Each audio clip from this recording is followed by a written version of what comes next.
Stepbrother wanted my girlfriend, so he framed me and made me homeless. 37 years later, the family found out. Here's what happened. I was 12 when my mom died from breast cancer. It was really hard on my dad and me, but we helped each other through it.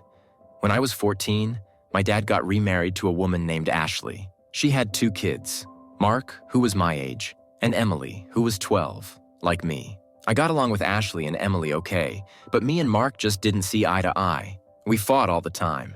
My dad was always telling me to go easy on Mark because he was used to being the only kid in the house, so this was all new to him. But it was new to me too. Things got even worse when I was 15. I started going out with a girl from school named Lisa. Turns out, Mark had a crush on her and was mad that I asked her out first. He started a fight with me, and my dad had to step in. Like always, it felt like I was the one being blamed, even though Mark started it. Then, one day after my 16th birthday, everything went wrong. My girlfriend Lisa was at my house, and my stepmom was doing laundry. All of a sudden, she started yelling. We all ran to my room because we didn't know what was going on. When we got there, Ashley was holding some of Emily's underwear and yelling at me, saying they were in my drawer.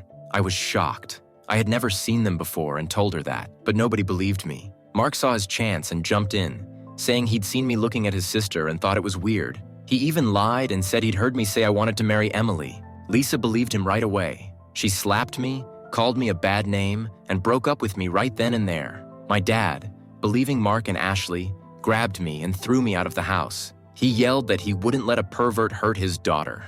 I was crushed. I banged on the door, crying and begging them to believe me. I told them Mark was lying, but my dad wouldn't listen. I heard the locks click, and then he opened the door and pushed me to the ground. He told me to get lost, and when I said I had nowhere to go, he said it wasn't his problem and slammed the door. I felt completely alone. I tried calling my dad's parents, but he had already called them and told them his side of the story. They said I was a pervert and wouldn't help me. My mom's parents had died before I was born, so I had no one else to turn to. That's how I ended up on the streets with nothing. I was 16 years old and all alone.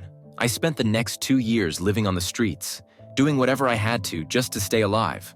It was a really bad time, and I saw and did things no kid should ever have to. It took me years of therapy to even start to deal with what happened during that time.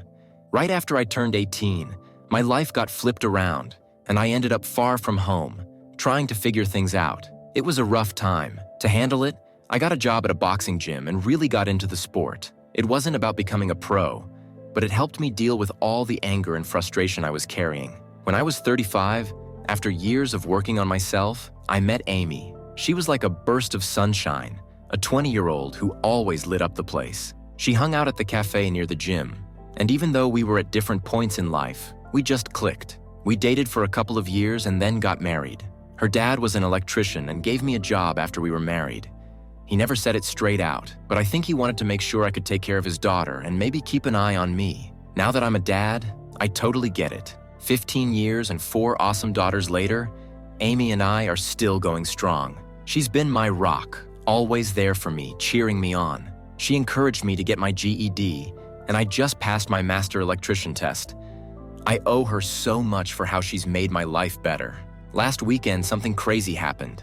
I got an email from my stepsister, Emily. It's been over 30 years since I talked to any of them, so I was blown away. Turns out, my past caught up with me in a weird way.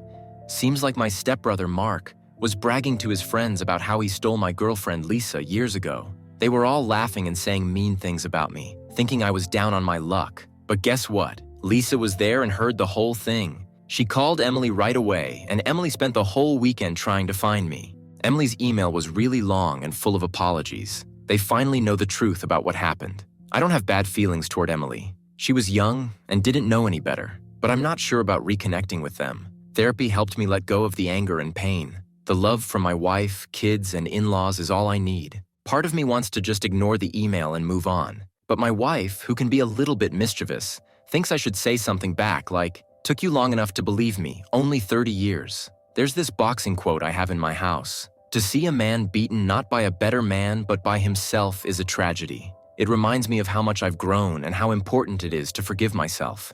I wanted to share my story, not really for advice, but to show how you can go through tough times and still find love and happiness. This is your sister, Emily. As I sit down to finally reach out to you after what feels like an eternity, I would like to explain why.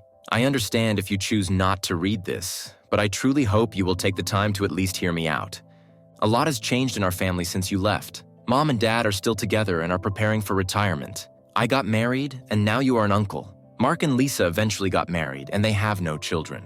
However, the truth that has recently come to light has shaken the very foundation of everything I thought I knew. On Friday, Lisa overheard Mark boasting to his friends about how he orchestrated the setup against you.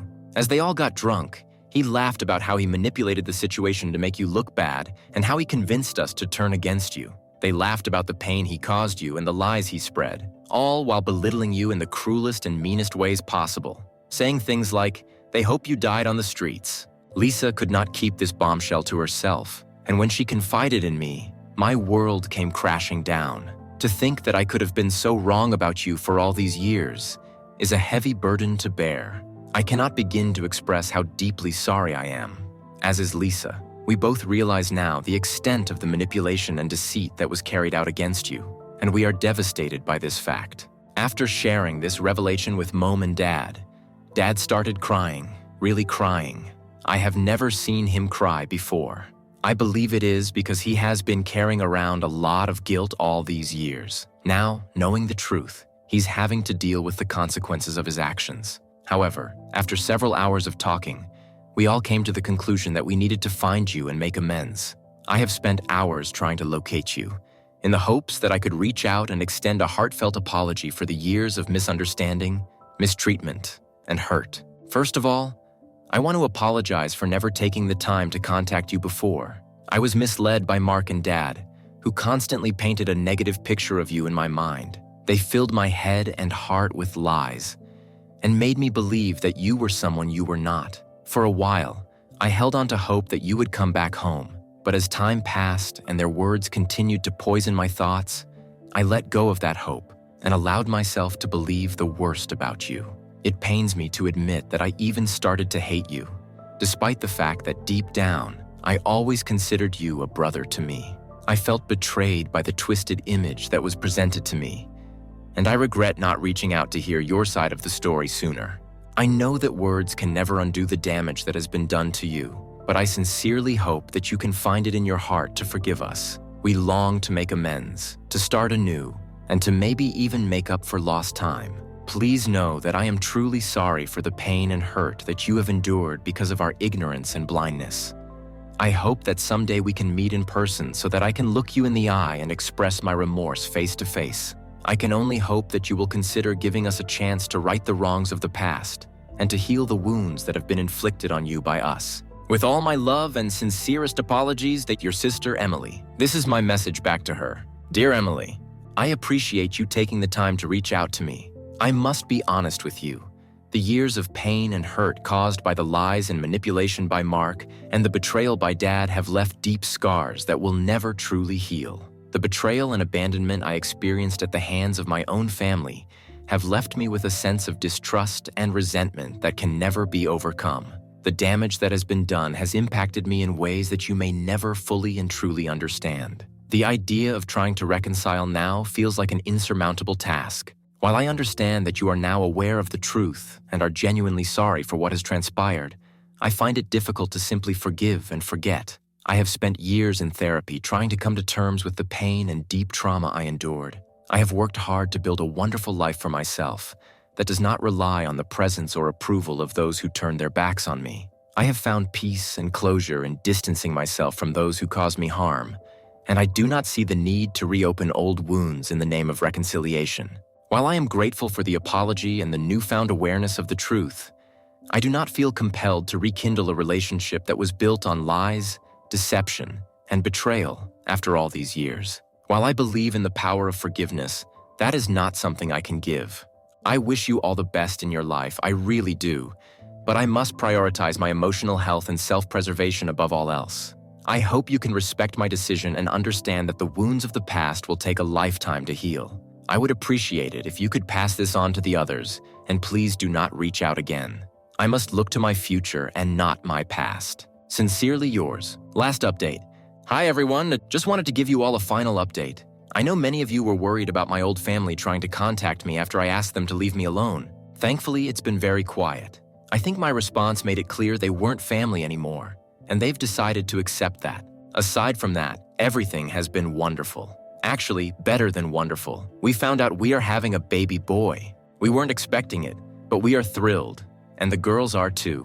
To be honest, I'm a little nervous. My wife knows I am, and she just keeps telling me I'm a great dad and not to worry. And yes, after this one, we are done. I'm getting too old for this. Just wanted to leave you guys with a little advice from one dad to another. Work hard, but don't let it go to your head. Never forget how much effort it took to get where you are today. And never forget that you are more than just your job.